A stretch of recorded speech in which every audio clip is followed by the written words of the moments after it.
Hello दोस्तों। आज हम अडोबी कंपनी के बारे में जानेंगे।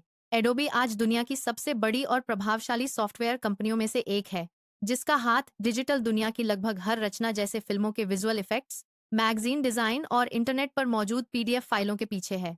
मुख्य रूप से कंटेंट क्रिएशन और डिजिटल मार्केटिंग के लिए सॉफ्टवेयर बनाने वाली यह company graphics, photography, video editing, animation और डॉक्यूमेंट मैनेजमेंट में विशेषज्ञता रखती है। इसके पोर्टफोलियो में फोटोशॉप जैसे प्रसिद्ध टूल शामिल हैं, जिसका नाम फोटो एडिटिंग का पर्याय बन चुका है। साथ ही इसमें इलस्ट्रेटर, प्रीमियर प्रो और आफ्टर इफेक्ट्स जैसे प्रोफेशनल सॉफ्टवेयर भी शामिल हैं। एडोबी ने ही पीडीएफ फॉर्मेट का आविष्कार किया था, जो आज वैश्विक स्तर पर डॉक्यूमेंट शेयर करने का मानक है। समय के साथ तालमेल बिठाते हुए कंपनी ने अपने व्यापार मॉडल को क्रिएटिव क्लाउड के माध्यम से सब्सक्रिप्शन आधारित बनाया और अब एडोबी फायरफ्लाई जैसे एआई मॉडल के जरिए टेक्स्ट टू इमेज जैसी क्रांतिकारी सुविधाएं प्रदान कर रही है।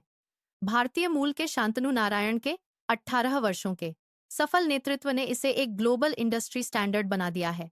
दिलचस्प बात यह है कि इस दिग्गज कंपनी का नाम कैलिफोर्निया की एक छोटी सी नदी अडोब क्रीक के नाम पर रखा गया था, जो इसके संस्थापक के घर के पीछे बहती थी। अडोबी इंक की कहानी दो कंप्यूटर वैज्ञानिकों के सपने से शुरू होकर दुनिया की सबसे बड़ी सॉफ्टवेयर कंपनियों में से एक बनने तक की है। एडोबी की विकास यात्रा साल 1982 में शुरू हुई, जब जॉन वॉर्नॉक और चार्ल्स गेशकी ने ज़ीरॉक्स पार्क छोड़ने के बाद अपनी खुद की कंपनी स्थापित करने का निर्णय लिया। शुरुआती वर्षों में ही कंपनी ने तकनीकी जगत में हलचल मचा दी, जब 1984 में उन्होंने पोस्टस्क्रिप्ट भाषा विकसित की। इस नवाचार ने कंप्यूटर प्रिंटिंग की कार्यप्रणाली को पूरी तरह बदल दिया और एप्पल के लेजर प्रिंटर को वैश्विक सफलता दिलाने में अहम भूमिका निभाई। इसके बाद 1987 में एडोबी ने अपना पहला प्रमुख सॉफ्टवेयर अडोबी इलस्ट्रेटर लॉन्च किया, जिसने ग्राफिक डिजाइनरों के काम करने के तरीके को एक नई दिशा दी और कंपनी को सॉफ्टवेयर उद्योग में मजबूती से स्थापित कर दिया। 1990 के दशक की शुरुआत एडोबी के लिए एक ऐतिहासिक मोड़ साबित हुई, जब कंपनी ने 1990 में अडोबी फोटोशॉप को बाजार में उतारा। इस सॉफ्टवेयर ने इमेज एडिटिंग की दुनिया में इतनी बड़ी क्रांति ला दी कि आज यह दुनिया का सबसे लोकप्रिय और अनिवार्य एडिटिंग टूल बन चुका है। अपनी सफलता को जारी रखते हुए एडोबी ने 1993 में पीडीएफ, पोर्टेबल डॉक्यूमेंट फॉर्मेट और अडोबी एक्रोबैट को लॉन्च किया।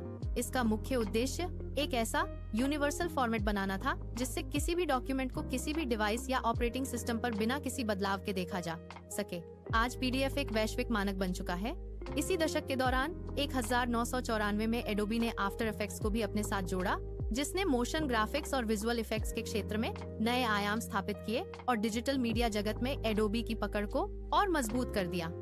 2000 के दशक में एडोबी ने अपनी बाजार में स्थिति को और भी मजबूत करने के लिए रणनीतिक विस्तार पर ध्यान केंद्रित किया। इस दौर की सबसे बड़ी घटना साल 2005 में अपनी मुख्य प्रतिद्वंदी कंपनी मैक्रोमीडिया का अधिग्रहण थी।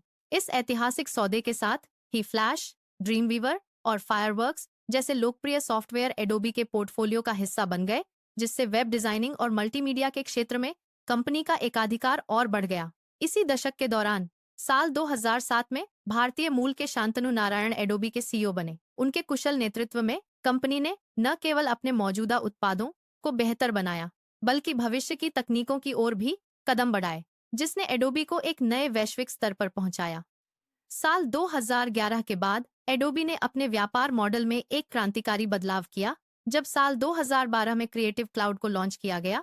इस कदम के साथ कंपनी ने अपने सॉफ्टवेयर बेचने के पारंपरिक तरीके को बदलकर सब्सक्रिप्शन मॉडल अपना लिया, जिससे उपयोगकर्ता अब मासिक शुल्क देकर हमेशा अपडेटेड क्लाउड आधारित टूल्स का उपयोग कर सकते हैं।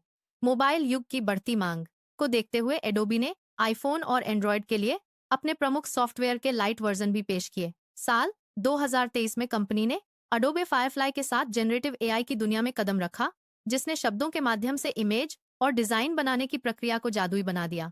सफर के इस आधुनिक पड़ाव पर मार्च 2026 में एक बड़ा नेतृत्व परिवर्तन देखने को मिला, जब 18 साल तक कंपनी का सफल संचालन करने के बाद शांतनु नारायण ने सीईओ का पद छोड़ दिया और अब वे बोर्ड के अध्यक्ष के रूप में कंपनी को मार्गदर्शन दे रहे हैं। अगर आपको इस वीडियो से कुछ नई जानकारी मिली है, तो प्लीज लाइक, शेयर और सब्सक्राइब करें।